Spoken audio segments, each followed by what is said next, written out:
Welcome to Positive Talk Radio. Our goal is simple: to explore evolving ideas one conversation at a time. So, stay with us as right now we present.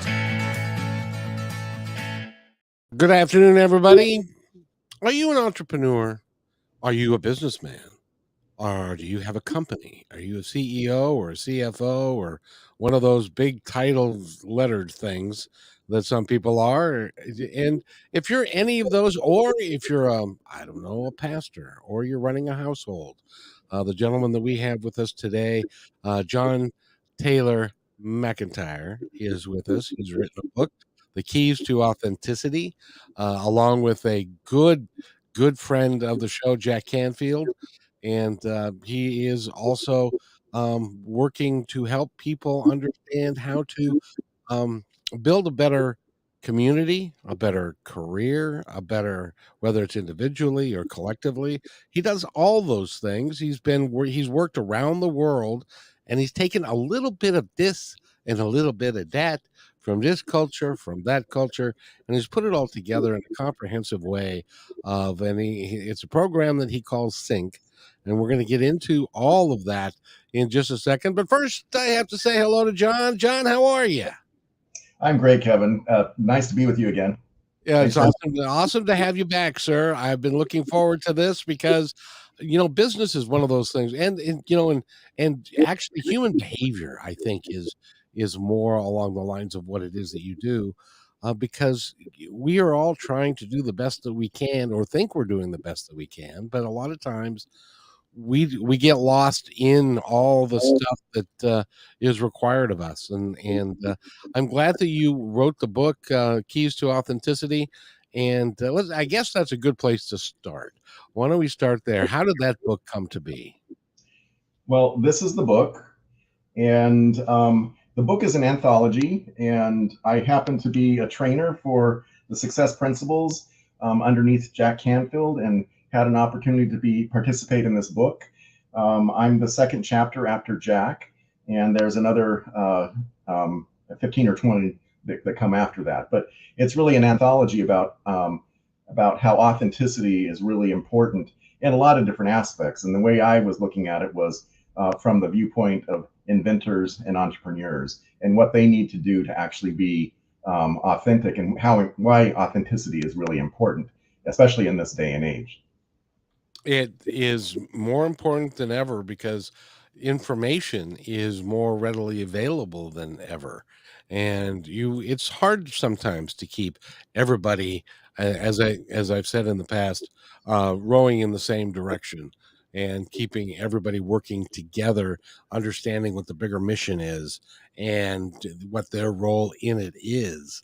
And that is a lot of what it is that you are doing, is you're helping people understand how to put all that together and then hold it together, right? Absolutely, yeah. And I think that culture is really key here. But you've got the different cultures of the different groups within even your own organization that you need to have understand and get an idea as to how do those people think in the finance office versus those in the sales office versus those who maybe manufacture a product. They all think differently. They all talk differently, and you need to kind of get them all on the same page before you can actually get people to congeal.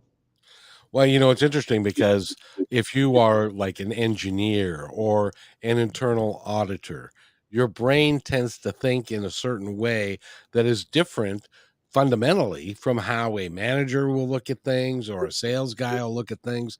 So there can become conflict within an organization because the different people have got different agendas. And your program helps bring those agendas together. How does it do that? Well, just going off of what you were just talking about, how everybody kind of thinks differently, I have what's called the orbs of influence.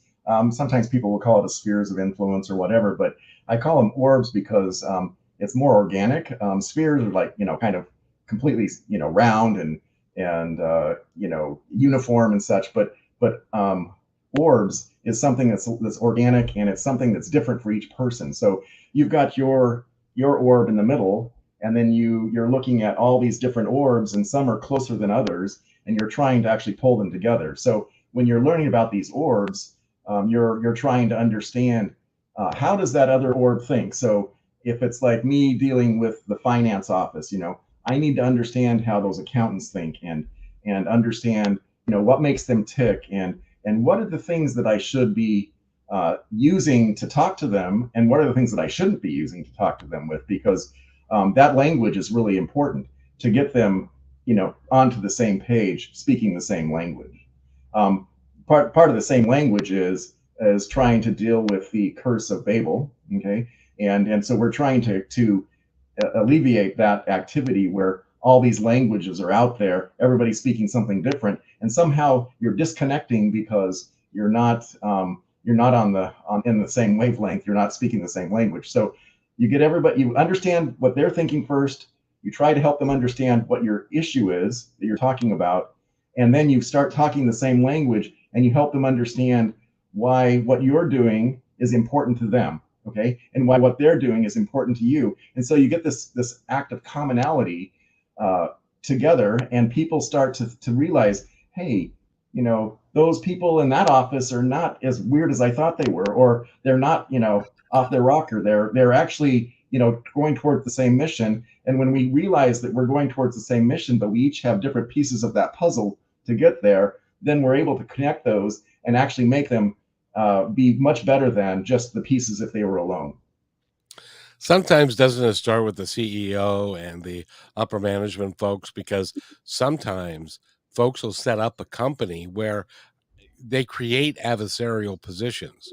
Like the sales guys are um, in one camp, and the internal auditors and the accountants of are in a different camp. And the sales guy will say, "He's not letting me do my job, so I can't sell this guy." And the accountant says, "That guy's money's no good, and he's not going to pay you once you sell him." How do you bring those? Because some companies are actually set up that way. Well, and How I've actually been in some of those companies, which is actually one of the reasons why I created what I did. And that is because the ones that actually, where the CEO is more amenable to make sure everybody's kind of coming together, those companies do well, and do much better, especially in the long term, than those companies that are more short term minded and really just profit oriented. So if you look at my company name on the screen, it's Mutual Prosperity. And then the reason for that name is that I believe that everybody has a purpose here, and everybody's does things and thinks differently for reasons, many reasons. And if everybody thought the same, if everybody did the same thing, then there wouldn't be any variety in this world, and there wouldn't be any way to actually create something that, when unified, makes something so completely out of this world that actually solves people's problems. You wouldn't have that inventiveness, that innovation. You wouldn't have the ability to actually tackle problems. I mean, if you look at the moon landing, that was a really big project, a big mission for the United States, and it pulled the whole U.S. together, it did. and something really incredible was able to happen with that. So that's of course a long time ago, but that same type of feeling needs to happen within organizations, whether it's a company, a startup, whether it's a school, a community, even a governmental body. If everybody's actually on the same page, speaking the same language, and they have the people at the top that are actually trying to make it so that everybody's working well together, then things have a much better chance of being successful. I've worked in companies like that as well. I call it the downward spiral, Yes. where which in my world, I was in the restaurant business, so I've worked with many restaurants that were very successful, and then they went away from what got them there in the first place, because an accountant showed up and said, "Well, you know how much money we can save if we don't sell cod, if we sell whitefish? It almost tastes the same. It's not as good, but it's close." And somebody buys into that, and so now the customer walks in and he's going, I can't quite put my finger on it, but this Something's just different isn't here. as good as it was last time, Yeah. because it's cod is a particular flavor, and the way, and that happened to me in a Mexican restaurant. If you can believe it, somebody came along and sold them on a low fat cheese in a Mexican restaurant. The stuff didn't even melt. But there are and that one company also went down. So it's important that everybody thinks in terms of the same. They want the same quality, the same, and to move in the same direction. But that's hard to do sometimes, isn't it? It is, and I think that what's interesting is that you can look at any organization, and it ebbs and flows in regards to whether or not they're actually synchronizing together well or not. I have this system called Sync, SYNC, and it's synchronize yourself naturally within your community. And basically, the synchronized part, is basically to coordinate and align two or more things together, and making them function well. So this is like bridging gaps, building a chord, creating the consensus that goes along with that. It needs to be timely, continual, and it needs to have continuity within the community. And I have different tools in regards to that, which actually come from my time when I was in Japan, because Japan is very well known for their consensus building techniques, such as the Vingi Seido system, which helps companies build policy within their organization. But they go from the middle managers down to the regular workers, okay, and they try and get an understanding as to what is actually happening there, and then they pull it up to the top. But as they're going about, they're taking it at all these different levels, and finally, when it gets to the top, it's already been vetted, and the top just has to give it their blessing, and everybody's already on board with it. So it takes a little bit more time than the regular U.S. system of the top down, but the ultimate goal is that you've got buy-in from the beginning, and people just start running with it. And that's why the Japanese have always been really good with their, especially mechanical things and factory type activities. Now, So if you can, that's go ahead. go ahead. Well, I was just going to say, if you look on your screen, you can kind of see how you've got it mapped out on how it works. Could you kind of go over that a bit? Sure. So we talked about synchronize. Then we have the yourself, which is personalize. And this is to make something individualized or tailored to a specific person's preferences or needs. And so this is where the piece of authenticity comes in place. And that's why I was involved with that book on authenticity. And there needs to be a high level of integrity. There needs to be empathy. The person needs to be empathetic. They need to be kind and caring. And we're talking about leadership.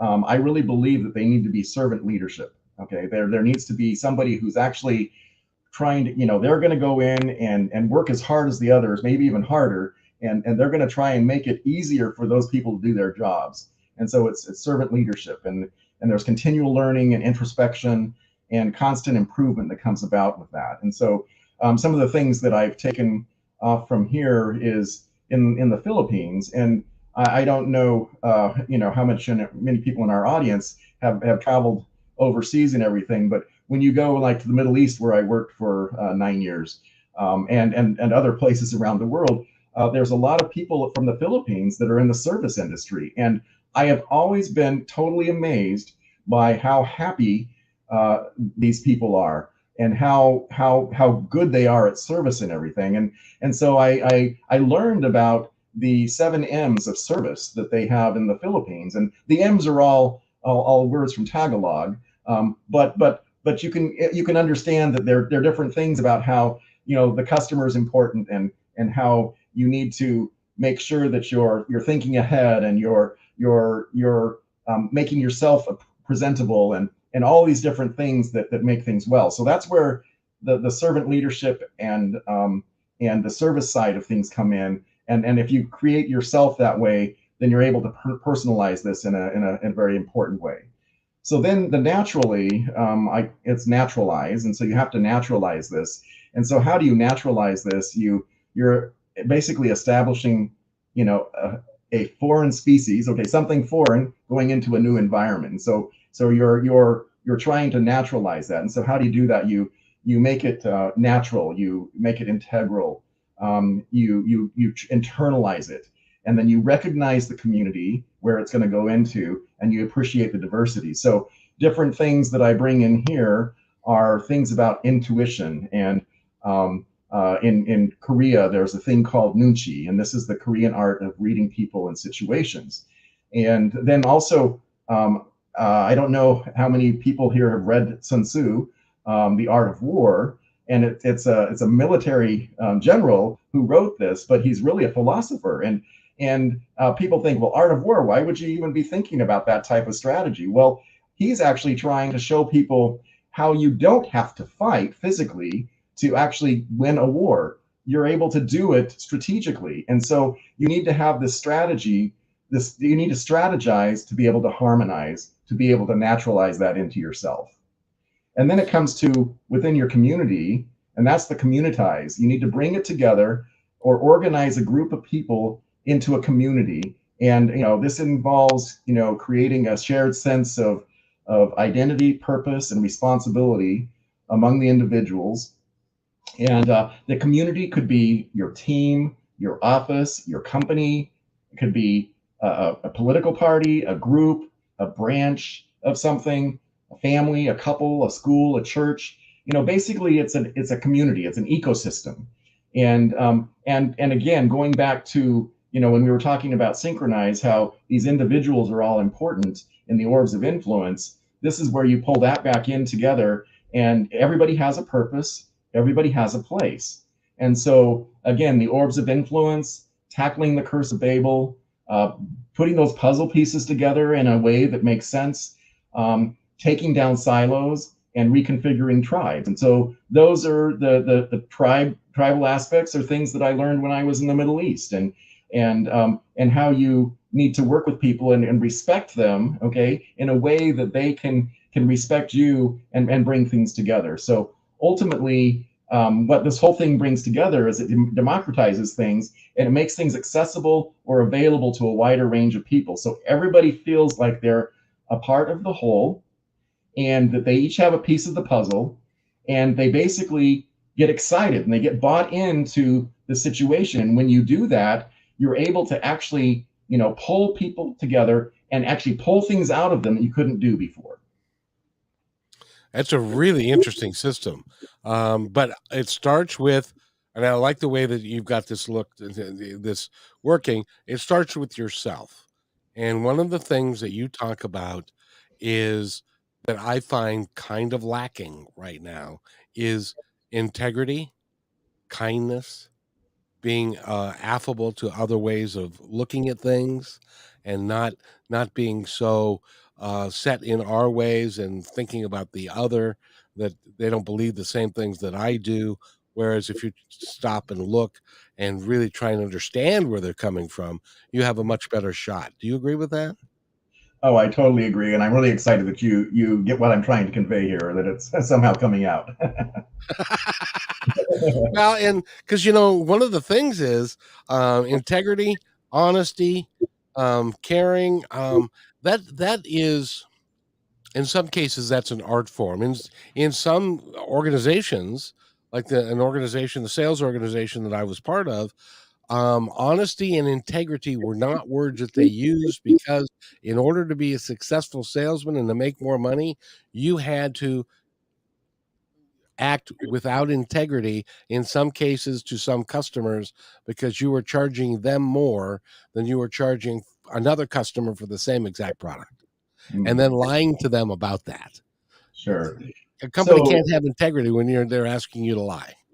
well, so I've been in sales my whole life, and I've sold clothes and jewelry and automobiles. When I was at college and high school, and then my career has really been in technology transfer, and basically what that is taking all those research results from research universities that are paid for by the government, and everything, is trying to make it something that's valuable for people to use. It's solving societal problems.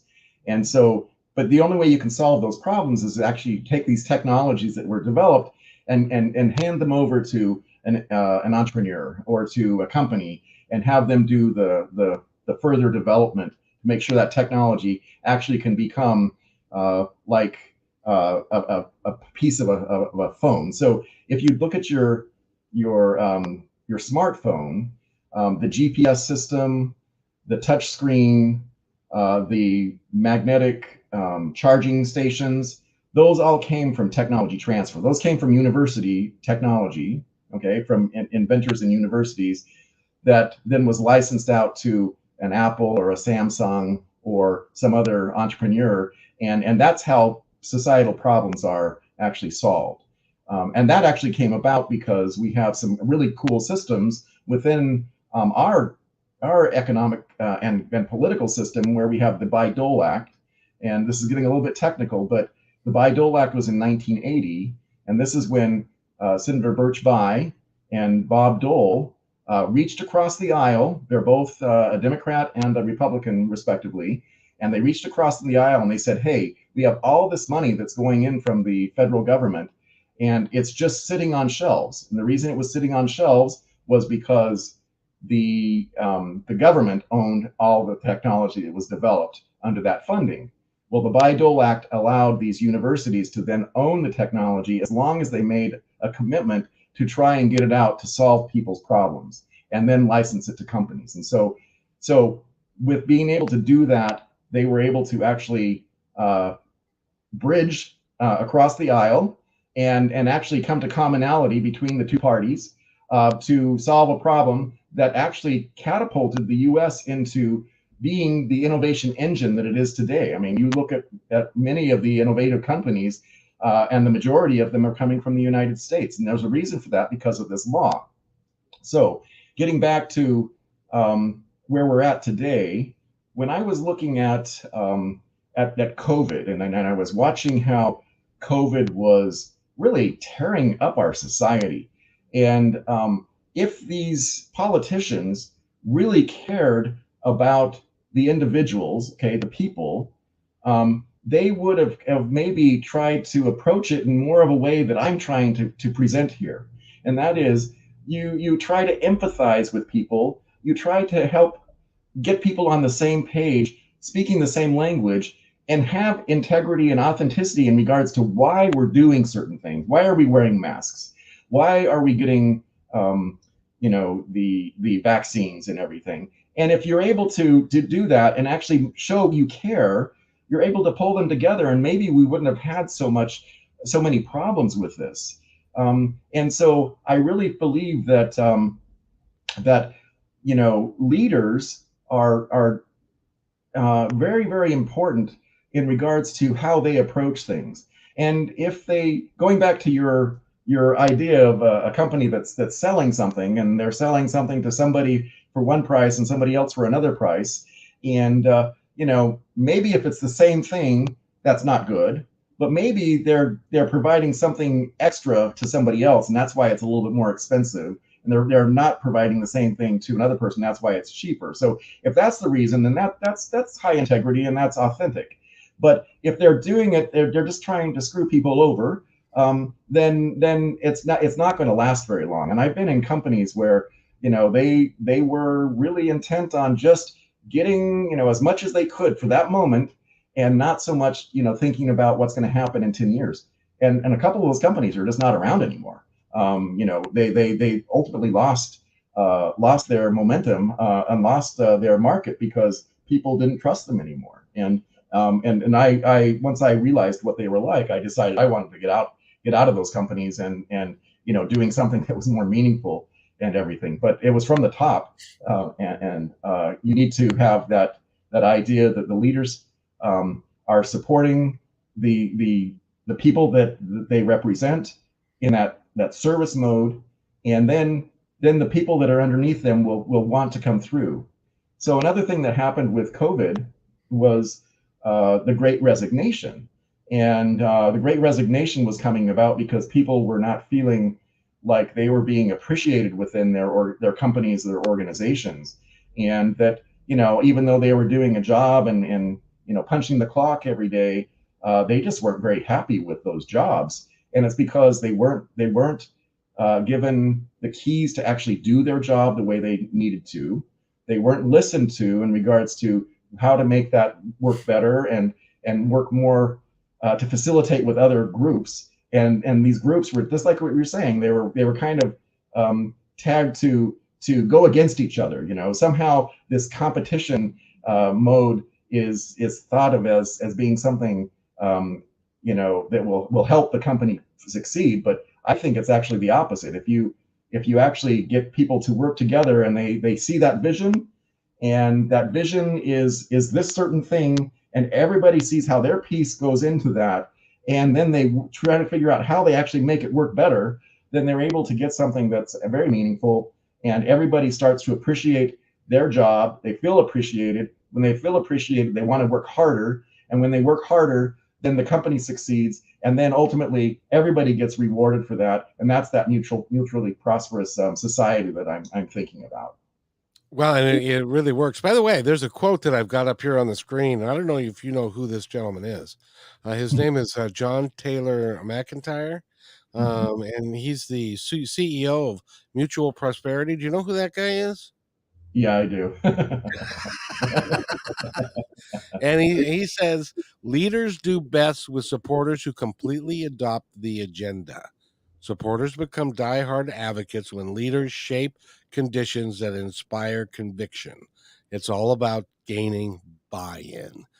I couldn't agree more. And in a real small way, when I was general manager of a restaurant, one of those, it was a Mexican restaurant, and I brought everybody together for a meeting. I considered the two most important positions on the staff was the dishwasher and the hostess. Mm. And people would say, "No, well, the hostess, she's just, maybe a pretty gal or whatever, and she just stands up at the front. And the dishwasher, you never see him, and he's in the back. But if you don't have a great dishwasher, the dishes won't be clean. If the dishes aren't clean, you can't serve the customer. If the first impression of a customer when they walk in the door is somebody who's not very friendly as a hostess, you have a immediate negative perception of that place. So it isn't the people that make the most money, because these people don't make the most money, but it's the ones that need to be taken care of, and then great dishwashers become great cooks. Great hostesses become great waitresses. So it becomes a family type thing, and everybody works together for the betterment of the entire operation. Is that brilliant, or is that brilliant? That's brilliant. And I have a little anecdote that goes along with that from what I learned in Japan. So uh, Japanese are very well known for their gift giving, and their gifts are usually very nice. But what happens is that the packaging that they have is even nicer, and so they believe that anything from start to finish needs to be completely finished. It's nothing is frayed, nothing is left unguarded. So if you have a package that is beautifully wrapped, and and it's something that somebody's going to be excited because they see this box, it's beautifully wrapped, then they open it up, and everything that they open up is just exciting for them, and then they get to the actual gift, and the gift itself is beautiful, but the packaging itself is just so important. So that's where you're talking about the hostess and the dishwasher. They're part of that packaging. The dishwasher, if they're doing their job well, then the dishes are all going to be clean, sparkling. The tables are going to look nice, and then the hostesses are the one that are at the they're presenting the people to the restaurant, and they're the present. They're the ones that are helping the wrapping come undone, and slowly but surely. But you have all these different pieces. So I couldn't agree any more with you than what you said, because that's absolutely true. Everybody from everybody inside the organization is important, and it's oftentimes these ones that have these what seemingly minor details that are actually the most important to make people actually appreciate that restaurant, in the case that you were talking about. And everybody recognized that, and when I explained it to everybody that way, they got it. and we had buy-in because the waitresses were saying, I hate it when I have to come in and wipe down all the silverware in my section because all of it's dirty and replace half of it because the dishwasher's not doing their job. Or I get to a table and the person says, your hostess is a bitch, excuse the expression, but goodness gracious. Everybody appreciates that because the whole idea is to make as much money for everybody in the building as possible. And the only way to do that is to bring more customers into the building. Yeah, and so these going back to my example about the Filipinos, they're they're the ones who would be doing the hostessing and the dishwashing and everything in these different organizations. These big hotels and stuff when I was in the Middle East and where not. So they're trained to actually take pride in their activities, and because they take pride in that, and because they're happy about it, and they're trying to be service oriented, and to actually make it part of themselves, to give of themselves to somebody else. The attitude is just invigorating, and it's just you just want to appreciate them. I remember when I was in Doha, and I was at this I was at a mall, and I went to this sandwich shop, and the shop wasn't very busy, and I had ordered my sandwich, and there was only one person there, and this guy, he was a Filipino, and took my order, and he was very nice about that. But when he was actually making my sandwich, okay, it was very artistic, okay? The way he was putting everything together, the way he put the mayonnaise on, the way he put the vegetables on and the meat and every single part of it. And he was taking so much pride in putting this thing together that although the sandwich cost me like $4, okay, I gave him a $10 tip because I was so appreciative of how much he took of himself to make that be something that was momentous. It was not just something thrown together, but it was something that he would even want to eat. Okay, and you could tell that he was making it in the regards to as a piece of art, and it really was a piece of art. It really touched my heart, and I've taken that idea, and I want to incorporate that more in myself. And I don't know that I'm as good as he is, but I'm trying to get there. And I think that for how little that person is paid, being this sandwich maker in this big chain of restaurants, he was so important that I actually went and let the manager know that what had happened, and hopefully that was helpful to him and everything. But I think that's where we need to be showing appreciation to everybody that's around us, people that are servicing us, people that we're working with. We need to make sure that there's this give and take, and that we're always not just taking from them and saying, you do this, you do that, and I want it this way, and oh, that's not right. No, say, hey, this is great, but maybe we need to change this a little bit here. And the reason for this is because of this, but I'm really appreciative of what you're doing. And if we show that type of appreciation, we're going to be that much better as a community and everything. And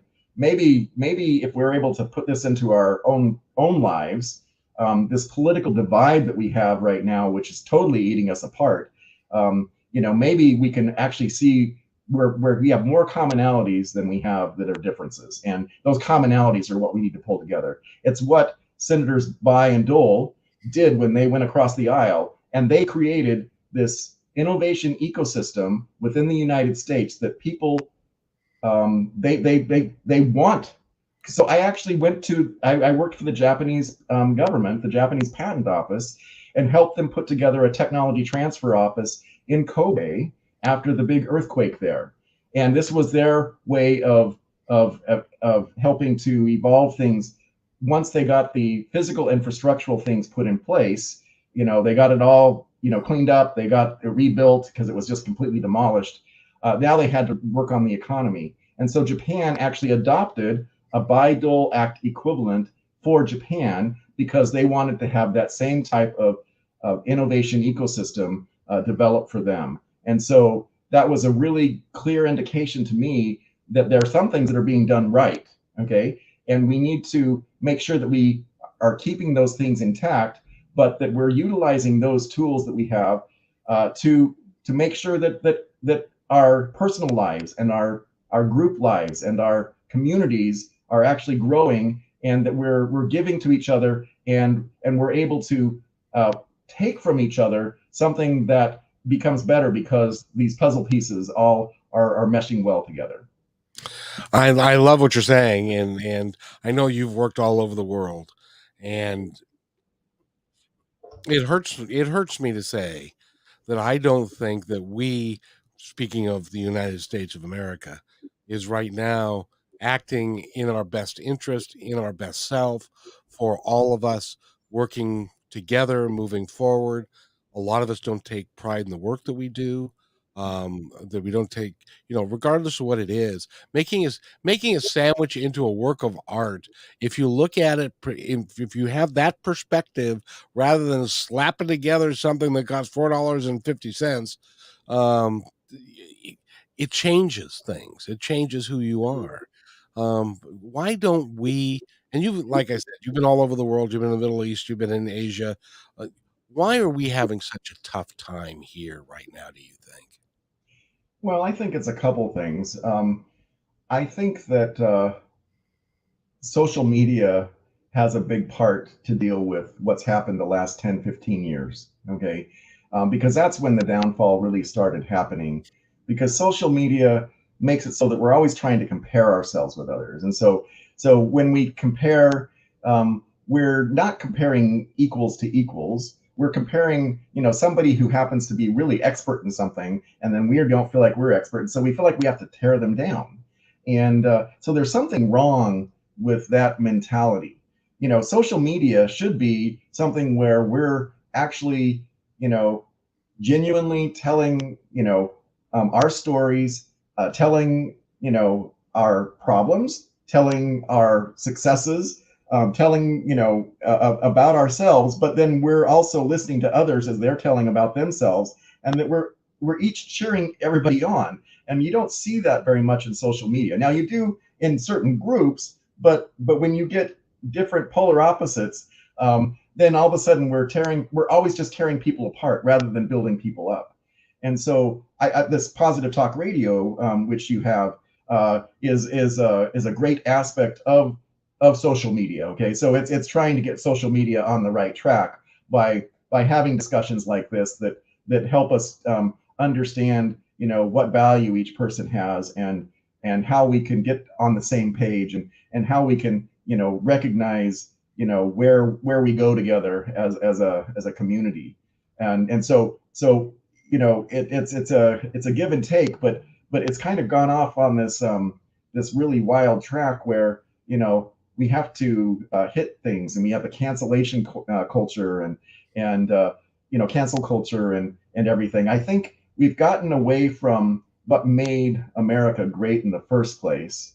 And although there are some things that need to change, it doesn't mean we need to throw away the system. We need to work with those things that need to change, recognize the blessings that we have because of the freedoms we have, and figure out how we make it so that everybody feels more a part of the fabric of America as they should.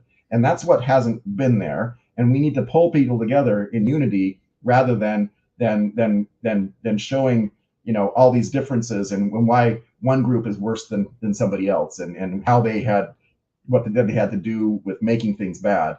What we need to do is try and figure out how we can all work together to make things sync, and communitize things so that we're actually on the same page.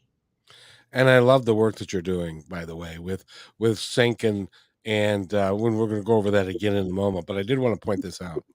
And you're right, it is social media. But one of the things about social media that's got to change is they set it up to get this done, to get this to happen. And they Yes. they set it up by creating the click system, as what I call it, which means that the more clicks that you get for a particular point of view or something that you say, regardless of whether or not you're an expert in your field or not, Or if you whether have, it's true or not. or whether what, Whether it's true or not. or whether it's, well, oftentimes the more sensational it is, the more clicks that you get. And the Yeah. more clicks that you get, the more money that you're liable to make. And so we are incentivizing people to lie, to exaggerate, to tell untruths, and things like that. As an example, you remember John F. Kennedy Jr., who died in the plane accident. There are people online that are telling other people who are listening to them that he's still alive and Hmm. he's going to become Donald Trump's vice president. And it's like, oh, come on, please, really? But it's all because of the clicks, and it's all because of what they think that they can make as long as nobody holds them accountable. And that's Doesn't that go back to what you were talking about with salespeople? Um, yes, salespeople, all they want to do, if somebody's only thinking about how much they can sell and how much they can make, then it doesn't really matter to them what they say.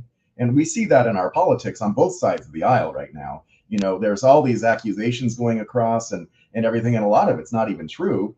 And what we need to do is get people back into being, uh, centered on issues that have high integrity and have authenticity, and that will bring us back to a place where we can actually rectify some of these relationship issues that we have. if you believe that integrity is not important and you are willing to say anything that you can to bolster your point of view, and you don't care about the truthfulness of it or the integrity that you're displaying because of it, then and if it's happening at the highest levels of our government of the people that we have elected, then it's okay that somehow I don't understand this part, but somehow that makes it okay for everybody else to do it. That- and and I think that long term it's going to come to roost that we've got to change that, which is why I love having you on the show, because your system is working and will succeed if people will just do it. Does that make sense? Oh, absolutely. And I wanted to get back to the authenticity part, because authenticity is really something that we have to do internally. So when I was in again Doha in Qatar, I was at a grocery store one day, and in the Middle East, a lot of the countries, their populations, their national populations are 10% of the population, and then everybody else 90% is people from all over the place. And so um, I was in a line to get my vegetables weighed. So you get your vegetables, and then you have to go to a weighing counter, and then they weigh it, and they price it, and then you take that all that stuff with your other stuff you purchased to the cash register. And so you have to wait in these lines, but um, uh, everybody is not like they are in the West, in the U.S. or the U.K. or Canada, whatnot, where you kind of automatically get in a line and where you're at and everything. But people were trying to get in front of them and everything. And one thing that I learned, but because I did something that I'm not proud of, and that was that I called somebody out and said, "Hey, you know, you're not in line here. These other people and myself are in line before you." And then I kept on calling him out and saying, "Hey, you need to go back." But he reverted and just kind of like said, "Stop it, don't say anything." And I realized that I actually made him lose face. Okay. And so it would have been better for me to actually tap him on the shoulder, personally tell him that, hey, everybody else is waiting here too. Everybody else has something else, someplace else they need to be. But if I would have done that, then he wouldn't have felt bad. And now maybe he feels bad towards me or towards Americans. And so I realized that as I was understanding the cultures more, and this goes back into the silo thinking and the tribal thinking and everything, how you need to make sure that people are able to actually save face even in the fact that they have made a mistake. And so what we have in our world right now is that one side wants to say that somebody's done something wrong because they actually don't like the other things that they're saying. Okay. And they're pointing everything out, but the fact of the matter is that if we're always pointing out the negative, we're never going to get to the positive. And and the fact is that they tell the negative, but they never tell the positive of what's going on. And Nope. we need to be balanced in those types of efforts. So another thing that I have, my sync thing says developing ecosystems with sync, but I also have balancing ecosystems with sync. So it's the same thing. You've got to balance things out. You need to. You don't see that on the website or anything, but that's another thing that I use in my teaching and my coaching, is that there needs to be a level of balance, and that balance needs to point out the truth, but you don't have to be negative about it. You don't have to tell people um, outright, like I was doing there, and I was being a Karen maybe, and I realized that I that was ugly, and so we have to recognize within ourselves that we have things to clean up, and if we don't clean those things up, how can we expect others to clean up their stuff? And it's through our examples and our caring and our empathy that actually helps pull people together. And I think that's how we actually clean this societal part up.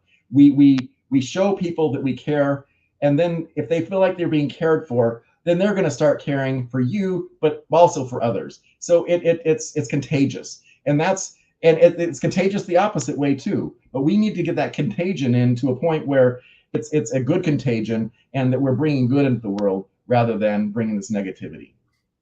It is, and it is so hard right now because there are people who, in it, there are people that say things just because they want to be sensational, but there are other people who actually believe some of the things, some of the falsehoods that are being told to them, and so it's important that we all take a step back, take a deep breath, do the research, find out why, uh, and not just say, I saw it on the internet, so that's why. You got to There used to be something called an encyclopedia, and you can go and look at various sources. Never, a good journalist will never take a one source story and run with it.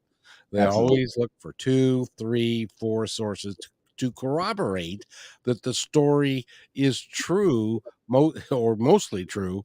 Um, and it's important that we all do that. And it's important for you and I to have a discussion like this, Yeah. because we can help people realize, maybe, that there's a different way and that they can care for one another, even if we don't all agree. We don't have to all agree. Mhm. Absolutely. We may Yeah. not agree on the details about how we get there, but we can agree on the the ultimate goal that we have, and agree on maybe a mode of going forward to do that, and then agree on where we can allow some personality to come in, or differences to show up. But it's those differences again that I believe are the reason why each one of us is different. Okay. If we were all the same, we would be boring. If we were all the same, we would not have all the products and services that we do. Okay. Good point. We are different for reasons, and those reasons have got to be accentuated, and people have got to be appreciated for the part that they're playing within their organization and within their community. And as we recognize those differences, and appreciate the differences and what they're doing, then we're able to actually help those people feel good about themselves.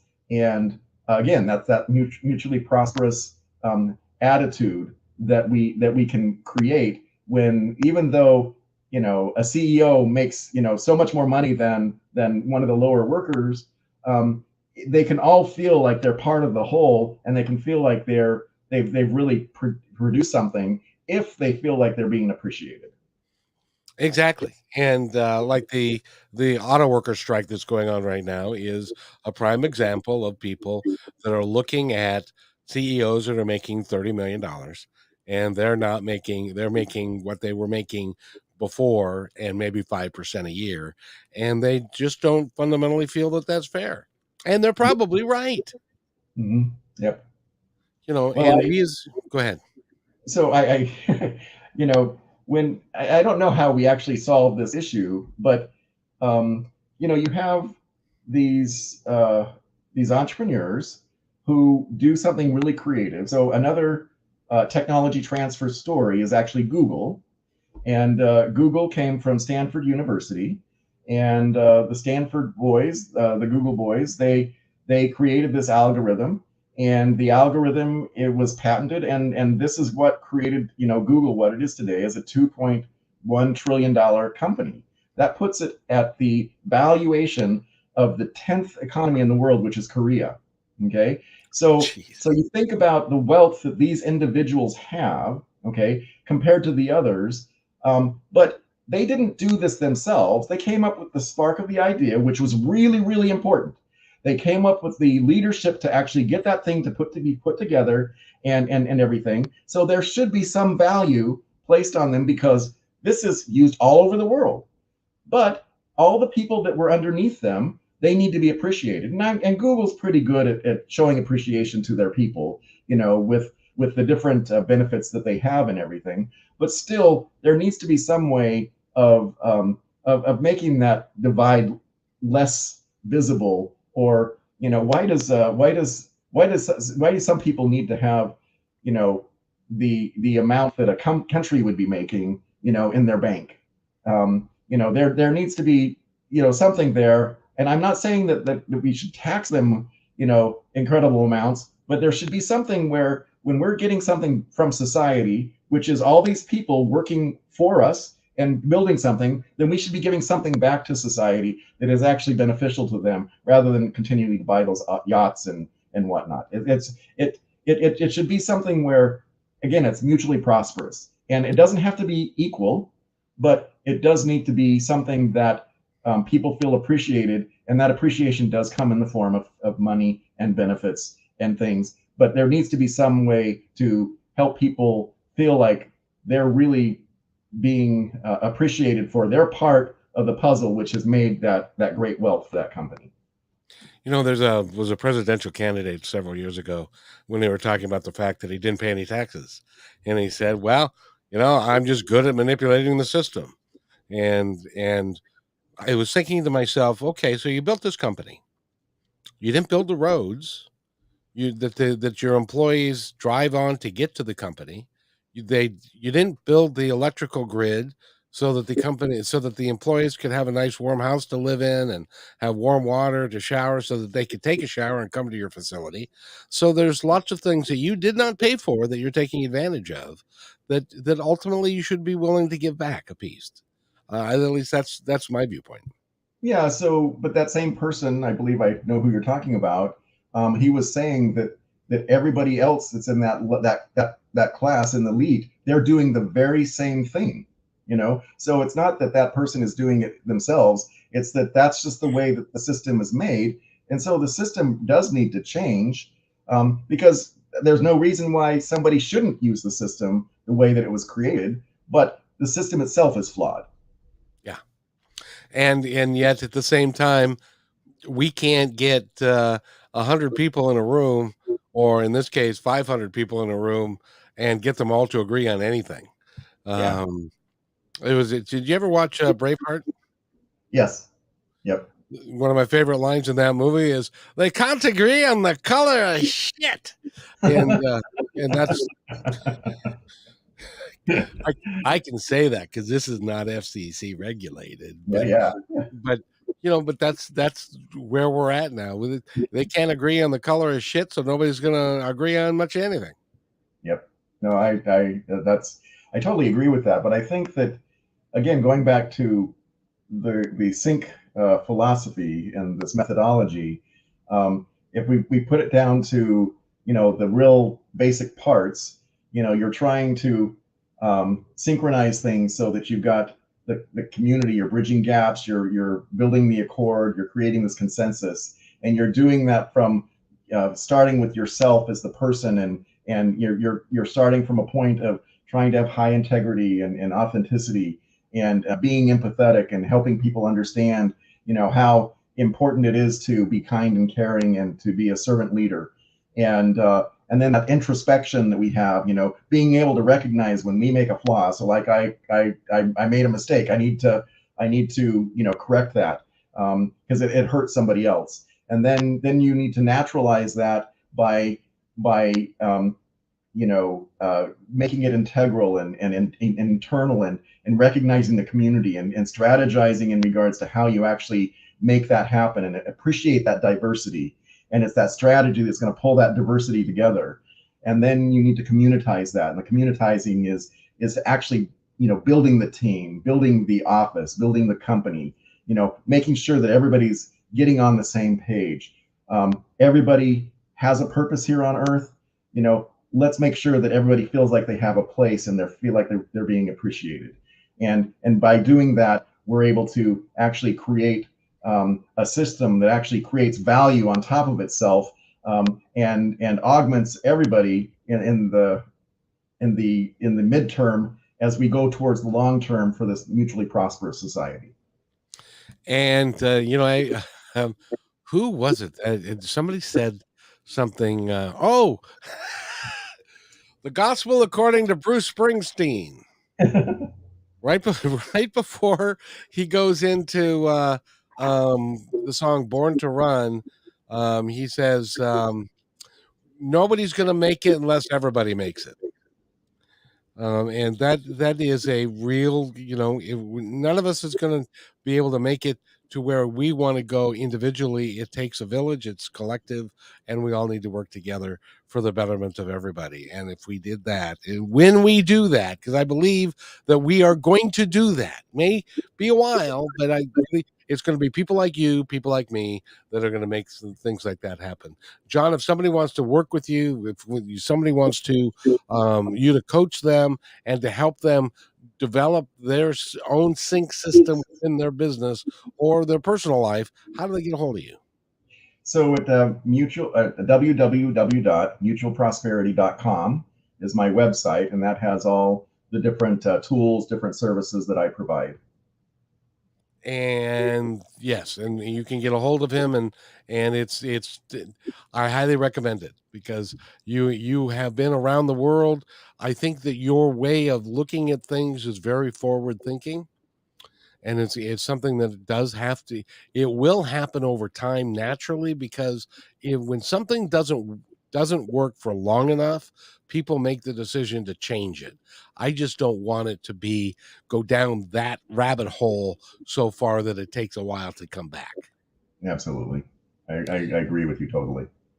So I thank you very much for being here, and you're going to need to come back, John Taylor, and we're going to have to talk more. Will you do that?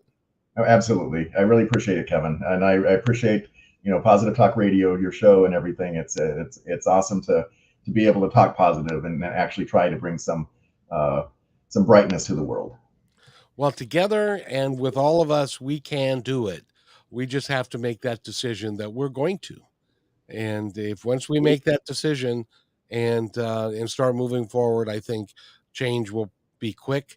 It'll be exciting, and nobody needs to be left behind. I totally agree. So, John, thank you so much. If you wait right there, I'll be right back. Hey, thanks for enjoying this episode all the way to the end. Please give us a like and subscribe to this channel. This has been a production of PositiveTalkRadio.net. Please visit our website, oddly named PositiveTalkRadio.net, for more details about us and our mission, which is to provide great positive programming designed to inspire us all. I'm Kevin McDonald, and I'm proud of these shows, and I truly hope that you'll like them and share them with friends and family. So on behalf of our entire team, remember, be kind to one another, because each other's all we got.